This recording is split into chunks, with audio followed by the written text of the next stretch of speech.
In future जब उसमें कोई क्वालिटी प्रोडक्ट में कोई प्रॉब्लम आ जाती है या कोई भी स्ट्रेंथ का इशू आ जाता है, दैट्स द रीज़न उसमें फिर कोई बंदा इन्वेस्ट नहीं करना चाहता और अल्टीमेटली आपकी प्रॉपर्टी की कीमत रिड्यूस हो जाती है।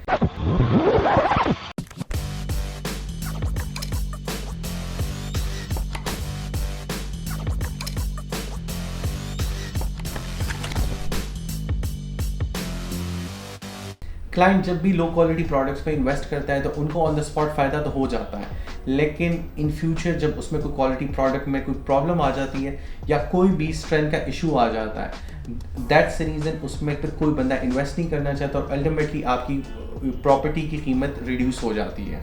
ठीक है, सो लेकिन हमारा इसमें आई थिंक क्लाइंट का भी कसूर नहीं है, क्योंकि किसी ने भी कभी क्लाइंट को ये समझाया नहीं कि आप स्ट्रेंथ के वाइज क्या क्या चीज़ें देखें।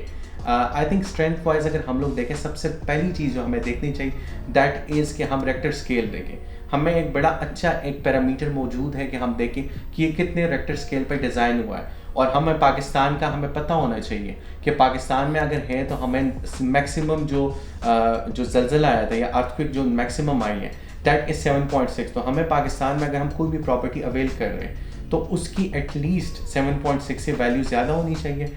और जो मतलब फॉर एग्जांपल जैसे मैं I am working with time square residence, तो उनकी जो जिस स्केल पर design that is 9.5 and that is safe and that is convenient. तो हमें एटलीस्ट उस रेशो से ज़्यादा पे इन्वेस्ट करना चाहिए। एंड द सेकंड थिंग जो हमें देखनी चाहिए दैट इज़ कि हमें अगर वो रेक्टर स्केल आया अचीव हो रहा है या नहीं हो रहा।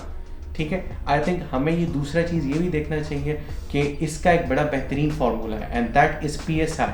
PSI स्टैंड्स फॉर पर स्क्वायर इंडेक्स। ठीक है, अगर एक पर स्क्वायर इंडेक्स ये होता है कि हम लोग जो भी इसके जो स्लैब होता है या इसके कॉलम्स होते हैं, इसकी जब भराई होती है जिसको पोरिंग कहा जाता है, उसके दौरान हम उससे सिलेंडर भर लेते हैं और वो जब ड्राई हो जाते हैं उसके बाद हम 21 दिन बाद हम लोग उसको टेस्ट के लिए ले जाते हैं ड्यू टू लैब। हमारा इस्लामाबाद का बड़ा बेहतरीन लैब है दैट इज़ नस्ट।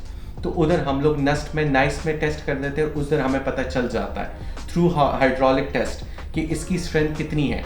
ठीक है, तो और मैं आपको वैसे बता दूं, अगर 9.5 का कोई दावा कर रहा है तो उसको एटलीस्ट कॉलम्स में 4,500 PSI अचीव करना चाहिए, और अगर स्लैब में भी 3,000 PSI अचीव करना चाहिए।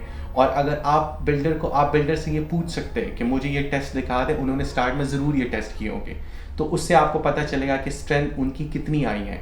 ठीक है, तो I think this is very safe thing. और थर्ड, आप बिल्डर से ये भी पूछ सकते हैं कि आया अगर आपका जो सिविल इंजीनियर था जब उन्होंने एक स्ट्रक्चर अप्रूव किया था तो उसमें जो वो जब इम्प्लीमेंटेशन के बाद जब वो आके देखता था और अपने रिमार्क्स देता था, तो उसमें भी आप उनसे कह सकते कि वो आप मुझे वो रिमार्क्स दिखा दें।